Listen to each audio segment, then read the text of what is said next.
howdy there, Internet people. It's Belle again. So today, we're going to talk about Hegseth, women voting, and the missed problem. Secretary of Defense Hegseth shared a video on social media of a pastor indicating support for repealing the 19th Amendment and removing the right of women to vote. In the repost, Hegseth simply said, "All of Christ for all of life."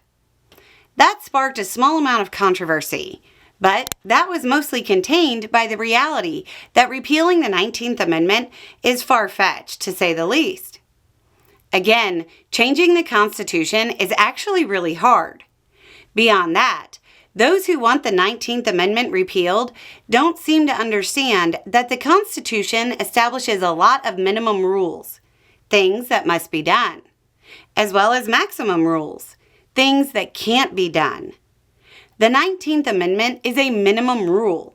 States must allow women to vote. Repealing the 19th doesn't mean women can't vote. It would be determined by state constitutions.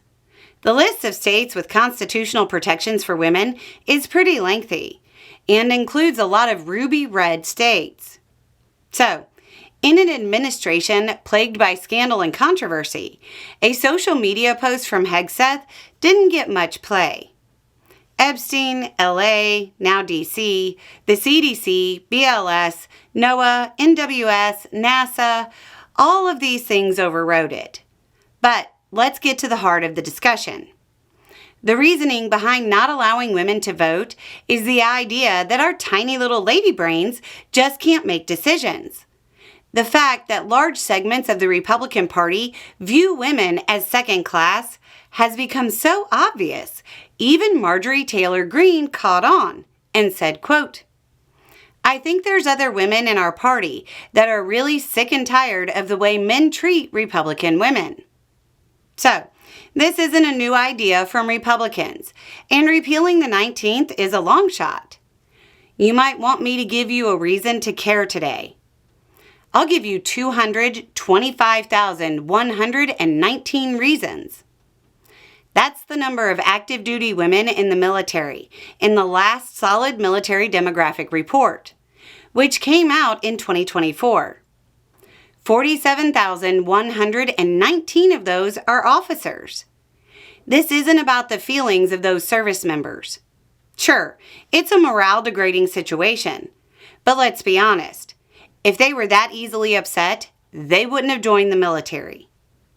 225,119 service members, all of whom will outrank a man at some point in their careers, just had the Secretary of Defense undermine the chain of command. How is a lower-ranking man supposed to accept the orders of a woman above him, when the Secretary of Defense certainly seems like they shouldn't be able to even engage in a vote? When it comes to military officers, a full 1 out of 5 are women. Hegseth staffers are acting as if he doesn't hold these views. Just out of curiosity, if you're in and you went on social media and listed out 1 out of 5 of the people in your command and said they were incapable to the point where they shouldn't be able to make a decision of any importance, how long until you're looking at an Article 89? Anyway, it's just a thought. Y'all have a good day.